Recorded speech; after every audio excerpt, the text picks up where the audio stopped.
Joku idiootti laittoi hälyttimet päälle ja...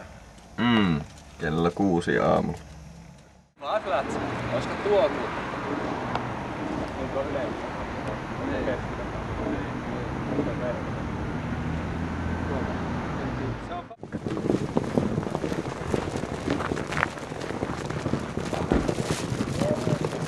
Mä heti sitä marpaa, että sitä on. Joo.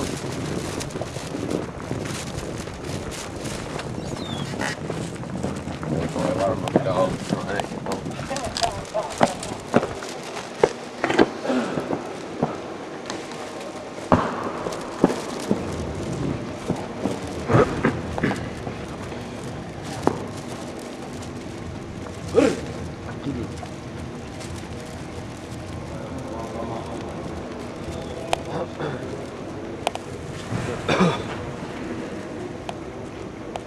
Tätä demaria eteen.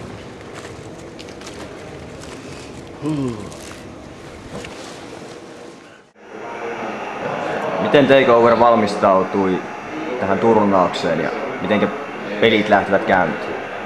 No ihan eilen käytiin 2 tuntia treenaamassa ja Ironman tyyliin 3-3, että katsottiin Snake-laitaa ja Delta-laitaa erikseen.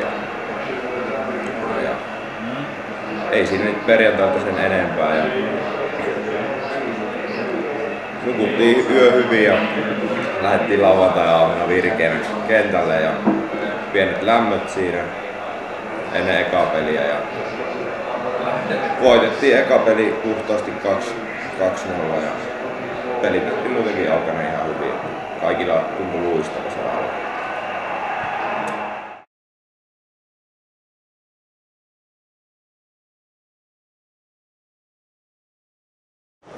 No, mikä se on fiilis? Aika nihkeä.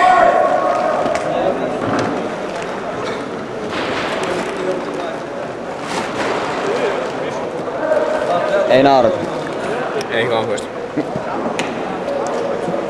Hyvin tämä menee, pojat. Takeover siis voitti ensimmäisen pelinsä. Mitenkä turnaus jatkui tämän jälkeen? No siinä tietysti tuli ihan hyvä fiilis siihen ekan pelin jälkeen, että tuli toimiva homma tosiaan. Ja sitten tuli, siinä se toinen peli tuli 2-0 puhtaasti pataan. Että oli ongelmana toi, että ei päästy Snakeen tarpeeksi hyvin. Ja sitten vähän liian suppeena pelattiin se peli. Ja juostiin linjoihin oikeastaan. Siellä vastustaja istui ja ei siinä sen kummempaa. Kolmas peli, niin no, voitto ja tappio. Että vähän sekaavat fiilikset. Tai sille ihan hyvä fiilis oli siinä vielä, että tästä noustaan.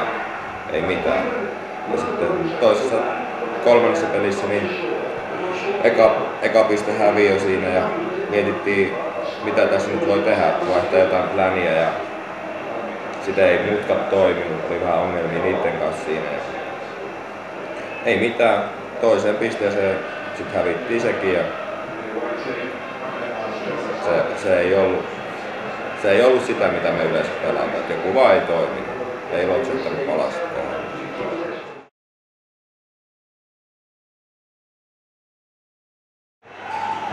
Takeoverin viimeinen alkusarjan peli osui sarjaa hallinnutta Kanye Warsia vastaan.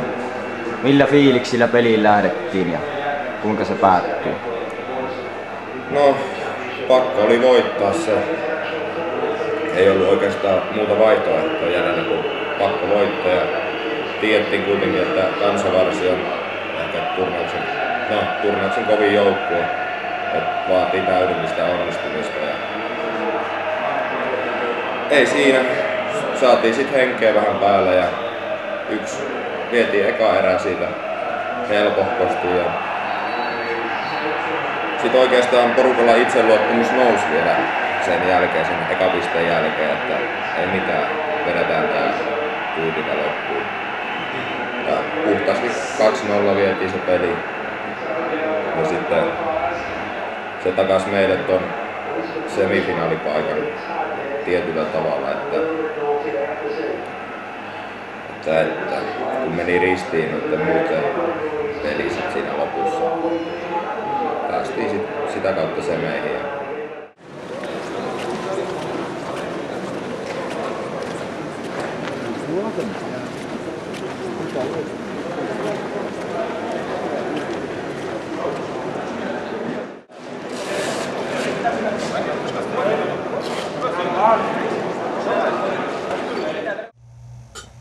Kuinka takeoverilla meni jatkosarjan pelit? No niin, eli siinä kansia pistettiin tosiaan 2-0 pataa ja paikka semifinaaliin. Ja mikäs muukaan joukkue sieltä tuli, kun kansia varasi toistamiseen. Ja eka piste meille, toinen piste meille, finaaliin. Ja sitten tuli joku vitu CPP, mikä olikaan. No ei, joukkue oli latautunut finaaliin hyvin ja käytiin vähän läpi siinä ennen 10 sekuntia mitä tehdään ja vietiin eka piste yllättävän helposti ja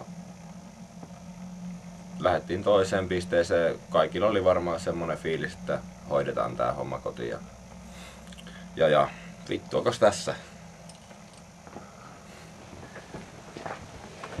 Yes!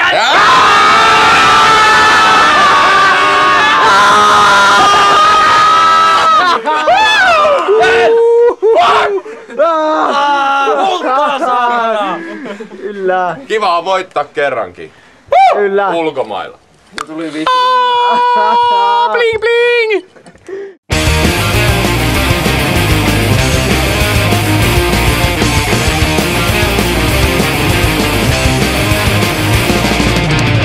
I tried to park my car, but I crashed it.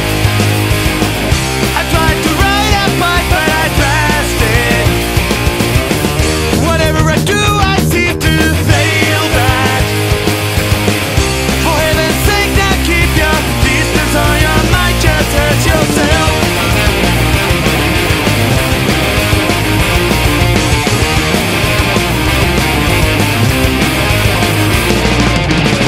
I opened the door and break the handle.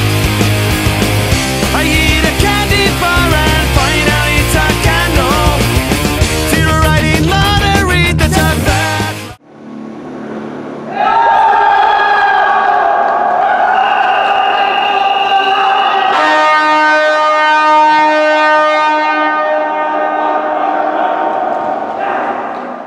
And first place, Team Takeover, Finland.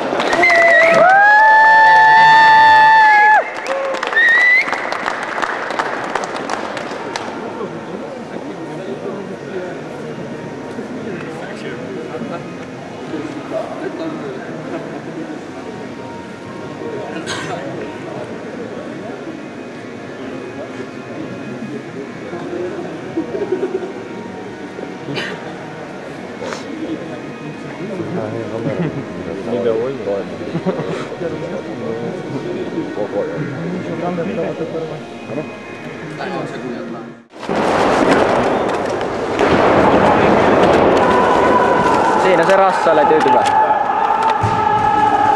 Yeah. Riista kumihanska ottaa. Kotona.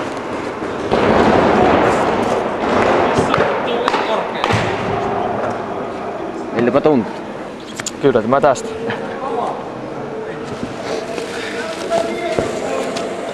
Tämä on paras peli. Onks tää vaarallinen ääni, kun pistää kassia kiinni, niin...